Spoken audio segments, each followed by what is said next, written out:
சிறகடிக்க இன்னைக்கு எபிசோட்ல ஜீவாக்கு வந்து ஒரு ஃபோன் கால் வருது. அப்போ ரொம்ப டென்ஷனாக பேசிகிட்டு இருக்காங்க. அப்போ என்ன மேடம் அப்படின்னு சொல்லி முத்து கேட்கும்போது, நான் ரெகுலராக போகிற பார்லர் இல்லை அப்படிங்கிற மாதிரி சொல்கிறாங்க. நான் ஒரு பார்லர் சொல்கிறேன், அங்கே ரொம்ப சர்வீஸ் நல்லாயிருக்கும் அப்படிங்கிற மாதிரி சொல்லி ரோஹிணியோட பார்லருக்கு கூட்டிகிட்டு போகிறாங்க.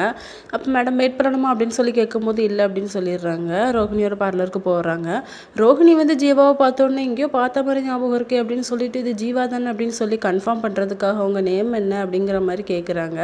அவங்க ஜீவா அப்படின்னு சொன்னதும் கன்ஃபார்ம் பண்ணி மனோஜுக்கு கால் பண்ணுறாங்க. மனோஜுக்கு கால் பண்ணி நீங்கள் வா, ஜீவா வந்திருக்கா என்னோட பார்லருக்கு அப்படிங்கிற மாதிரி சொல்கிறாங்க. முதல்ல மனோஜ் வந்து நம்பலை. அதுக்கப்புறம் சரி நான் வரேன் அப்படின்னு சொல்லிட்டு வராரு.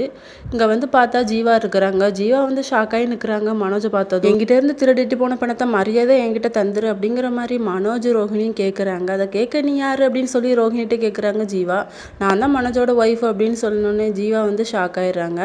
அதுக்கப்புறம் போலீஸ்க்கு கால் பண்ணி போலீஸும் வர்றாங்க. வந்தோடனே உங்கள் மேலே இவங்க கம்ப்ளைண்ட் பண்ணியிருக்காங்க அப்படிங்கிற மாதிரி சொல்கிறாங்க. இல்லை சார் நான் அப்படி கிடையாது, நான் கனடாவில் இருக்கேன் அப்படிங்கிற மாதிரி சொல்கிறாங்க. ஆனால் ஒன்றுமே எடுபடலை. அதுக்கப்புறம் போலீஸ் வந்து விசாரணைக்காக கூட்டிகிட்டு போகிறாங்க ஸ்டேஷனுக்கு. இதோட இன்னைக்கு எபிசோடு முடியுது.